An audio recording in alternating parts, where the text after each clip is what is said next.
Well. Good morning, everybody. Russell West End Network. Hope you're safe and well. Happy Tuesday. Happy Tuesday.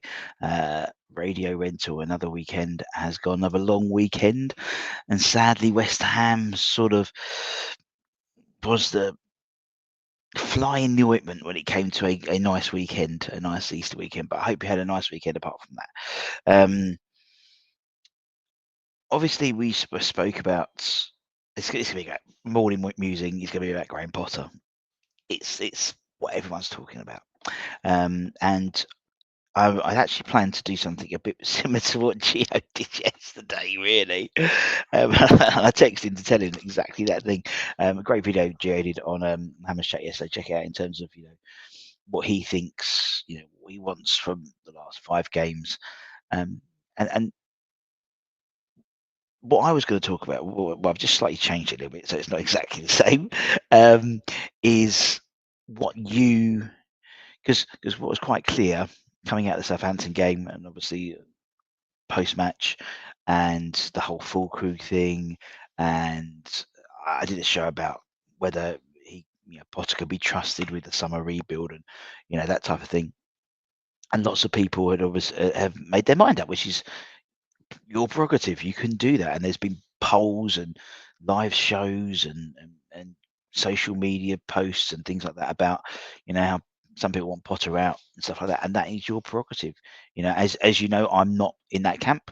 I'm happy to admit, that's like things like I'm coming out, but at the moment I'm not in that space. I'm not saying I might not be that space in next year, maybe, or in 18 months' time, or but at the moment I'm not in that space. But a number of people have made their mind up, which is fair enough. But what I wanted to ask is, what would it take in these next 5 games to turn you around? What would it take Graham Potter to do in the next 5 games to turn it around for you, so you go in, as Gio said, with some hope into the summer? Because I think for a lot of people, we're not seeing it on the pitch now. I'm not seeing it. I'm not sugarcoating it. Saturday was awful. The production was fantastic because it was headed up by Russyb, but on the pitch was, apart from maybe a 15-minute piece of somewhat forward possession, that was it really. Southampton turned up like they wanted it, and I think at least half our side, according to Nick's Volkru, didn't turn up, and I think that's fair enough. And I've read some really valid comments, really, from people saying, firstly, with some of the players who played on Saturday unlikely to be playing in August, why are we playing them? Why are we not playing the kids, or why are we not doing stuff? And I totally agree. I think that's be a great idea. Speaking of the kids, tonight, I think it'll be on the YouTube channel. West Ham under-18s are making history because it's their first ever Premier League Cup final, away to Reading at the Majestic Stadium now. It's the Select Car Leasing Stadium. Well, isn't today the day that Reading are meant to, if they have not sold? This is the cut-off point today as well, isn't it? I don't know. I have to check that out. And actually, also the under-21s, they've confirmed that they got Sunderland in the Premier League 2 playoff. I think it's on Saturday morning. So anyway, keep that in your diary. But with that in mind, is it? I think people want to see something, don't they? They want to see something. And as I said, I don't think it takes a lot to get West Ham fans on board. I mean, a couple of wins would be lovely, and a couple of wins would build some momentum. Now, we haven't had those couple of wins at the moment. A couple of back-to-back wins would be lovely, wouldn't it? And I think, as I said, I always thought the 2 hardest games in this sort of 6-game run were going to be the Southampton and the Forest game. The Forest game maybe less so. Well, we'll see what happens in terms of other bits and bobs. But for me, that Brighton, they've fallen off a cliff in terms of their form, same as us. So, I fancy it's more away from home than at home. I just think, and again, it's very similar to not only Moyes but Lopetegui. But all three of those managers tended to have be more suited to their game style away from home than at home. Um, you've got Spurs, who I think will turn up for. It's a one-off. It's our cup final, isn't it? So, and then with Man United, again, they could be pretty much on the verge, or that actually it was being finished there in terms of the two semi-finals, going into potentially Europa League final, potentially maybe in Spurs, and then Forest and Ipswich. And Ipswich will be down by then, and again, it's a bit of a free hit.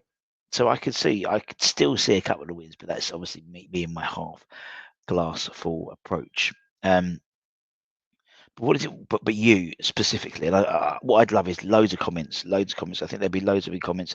And again, please be respectful. I have to keep saying that. Please be respectful of each other's comments. And don't rant and rave. You know, this is not the place for that. This is a open forum, an open community where we try and get both sides of the opinion. I'm quite clear of what I have as an opinion. We've got guys on the channel like Irish Tommy who will be the other side of the fence, and that's the idea. We have a spectrum of opinion amongst us all. But you know, for me, it's still this identity thing I'm still worried about. And you know, it was the same under Lopetegui. We never really knew what Loppy ball was. We know what Moyes ball was, but we'd had the best part of three and a bit years to find out, and it evolved. It evolved for the worst, arguably. But with Potter, I think we've seen same what Gio said. I've seen chinks, bits. Which go, okay, that looks like the style of football he's going to play, and I get it, and it's the same. And it was the same point that Gio made yesterday. You know, Amorim, for example, you know, he has a very set way of playing at Man United, and he hasn't got the players to play it, but he's going to play that set way to show his style of football. I think Potter's different for me. Potter is retrofitting how he plays based on the players he's got available, which could completely change next year if two or three in this position, one or two in that position, this position, you know, you've changed it. And granted, I know that people are saying, "Oh, Potter never signed anyone." Yeah, he didn't. He didn't. His team signed people. And again, Potter isn't going to sign these players. It's going to be signed by David Sullivan. But the team we're building up. We've got a team in terms of recruitment team. So as I said, Carl McCauley. I mean, Carl McCauley has been in several articles I've been reading about him. Has been the guy who identified the likes of Mitoma, identified the likes of Casado. And as I was going for those players that have been brought under a Graham Potter regime, not by Graham Potter, under a Graham. I'll say that again because people say, "Oh, he hasn't signed anyone." No, he hasn't, and he's still not going to sign anyone because he's not going to be the one who signs off the checks. He's not going to be the one doing the negotiations. That's where you're headed by David Sullivan, which again is another issue, I think, because I still think we needed that director of football, that Dan Ashworth type thing to do the football operations. But such is, you know, the understanding that it's been twice we've had, well, actually three times really, because people forget about Gianluca Nani, three director of footballs, and all three have not really worked. And again, I think about West Ham, and I don't know whether we're set up for a modern way of organisation of football. Again, this is veering off into that tends to happen with me when I've open trail of consciousness. You know, it's like, as I said, all West Ham's relative success has been under a regime which has been headed up by a British-based manager system. You know, you look back and where it has failed, and usually 98% of the time it's because of a foreign-based manager in charge. And whether that's an association with whether that's an understanding with the club in terms of the board and the fans, and that connection doesn't work. I don't know. The fact that we haven't been in Europe for the best part of 25 years meant that that wasn't part of our ecosystem. Whereas teams like Arsenal and Chelsea's and these guys, they've got a director of football. They've got a setup. I don't know. I'm just sort of trying to worm my way through the madness. Trying to work my way for the madness. But anyway, regardless of that, back to the point I was trying to make at the beginning. What can Potter do to turn you around? And I know people are going to say, put his resignation in. Sensible. Sensible. What can Potter do?